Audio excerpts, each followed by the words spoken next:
Hello everyone, আজকের ক্লাসে আমরা দেখব যে কিভাবে আমরা শপিফাইয়ের মাধ্যমে ইমেইল মার্কেটিং করতে পারি। তো ইমেইল মার্কেটিং বিষয়টা আসলে কি? দেখুন, আমি যদি একটা এক্সাম্পল দিয়ে আপনাদেরকে বলি, ধরুন যে সামনে ঈদ আসছে। সো এই উপলক্ষে জিপি 10 টাকায় 2 জিবির একটা প্যাকেজ প্রোভাইড করছে। ধরুন যে 10 টাকায় 2 জিবি, আপনি মেয়াদ হচ্ছে 3 দিন। তো এই যে জিপি যে প্রমোশনগুলো চালায়, এগুলো কি করে? আমাদের ফোনে মেসেজ পাঠায়, রাইট?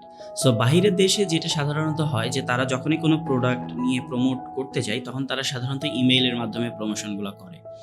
তো জিপি যেটা আপনার ফোনের মেসেজের মাধ্যমে করলো, সেটাকে জাস্ট ফোনের মেসেজে চিন্তা না করে আপনি এইভাবে চিন্তা করুন তো, যে গ্রামীণ ফোন যখনই কোনো একটি অফার প্রোভাইড করছে, তখন আপনাকে ইমেইলের মাধ্যমে জানাচ্ছে।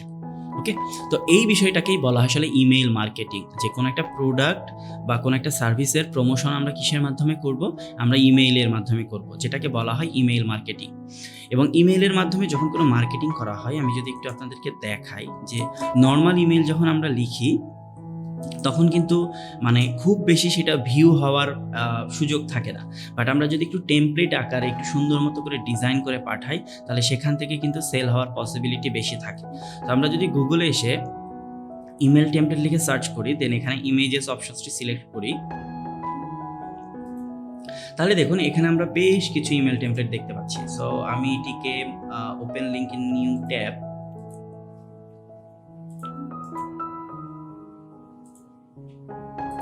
সো এখানে যদি আমি আপনাদেরকে দেখাই, তাহলে দেখেন এই প্রত্যেকটা কিন্তু একটা করে ইমেল টেমপ্লেট, অর্থাৎ এগুলো দেখতে ওয়েবসাইটের মতোই, বাট এগুলোর উইথ ওয়েবসাইটের তুলনায় অনেক কম হয়।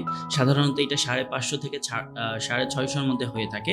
এবং দেখুন এই চমৎকার ইমেলগুলো যখন আপনার ইমেইলে আসবে, আপনি যখন ডিটেলস পড়বেন, তখন কিন্তু মানে সেল হওয়ার পসিবিলিটিসগুলো বেশি থাকে। ওকে? তো আজকের লেসনে আমরা তাহলে দেখি যে শপিফাইয়ের সাথে কিভাবে আমরা ইমেলটিকে ইন্টিগ্রেট করতে পারি। তো এই কাজটি করার জন্য আমরা এখান থেকে হোমে চলে আসি। আমাদের যে শপিফাই যে স্টোর আছে, সেখানে হোমে আসছি। দেন এখান থেকে সেটিংস এই অপশনসটিতে ক্লিক করে অ্যাপ নামে একটি অপশনস আমরা পাবো। So getting cards, plan, billing, এখানে আমরা দেখছি যে আচ্ছা এখানে নেই। ওকে, হোম, অর্ডারস, কন্টেন্ট, এই যে সো অ্যাপস, এখানে এসে যদি অ্যাড অ্যাপস এই জায়গাটিতে ক্লিক করি, করে আমরা যে কোনো অ্যাপ এখান থেকে অ্যাড করতে পারবো। সো এখানে যে অ্যাপগুলো আছে তার বাহিরে যদি আপনার কোনো অ্যাপ লাগে, তাহলে শপিফাই অ্যাপ স্টোর এই অপশনসটি সিলেক্ট করবেন। দেন এখান থেকে এসে আপনার যে ধরনের অ্যাপ লাগবে সেটা আপনি সার্চ করবেন। তো আমার এখানে লাগবে শপিফাই ইমেল, তো আমি এখানে শপিফাই ইমেল লিখে সার্চ করছি। দেন এখান থেকে এসে যেই অ্যাপটি আমরা ইনস্টল করছি, সেটা হচ্ছে শপিফাই ইমেল।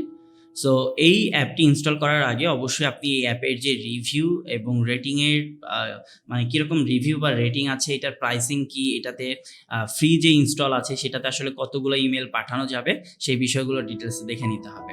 সো ডিটেলস দেখার পরে আমরা এখান থেকে অ্যাড অ্যাপ এই অপশনসটি সিলেক্ট করব। তাহলে শপিফাই ইমেল এই অ্যাপ আপনার শপিফাই স্টোরের সাথে ইন্টিগ্রেট হয়ে যাবে। দেখেন এই যে এখানে বলছে যে আপনার শপিফাইয়ের যে স্টোর আছে সেটা ইমেলের সাথে আপনি অ্যাড করবেন কিনা। তো আমি এখান থেকে সেই ইনস্টলড অ্যাপ এই অপশনসটি সিলেক্ট করছি। তাহলে এখানে অ্যাপটি শপিফাই স্টোরের সাথে কানেক্ট হয়ে যাবে। ওকে, সো এখান থেকে যদি আমরা দেখি, তাহলে দেখুন এখানে কিন্তু শপিফাই যে অ্যাপটি রয়েছে, শপিফাই ইমেল যে অ্যাপটি রয়েছে, সেটা সাকসেসফুলি আপনার শপিফাই স্টোরের সাথে কানেক্ট হয়ে গেছে।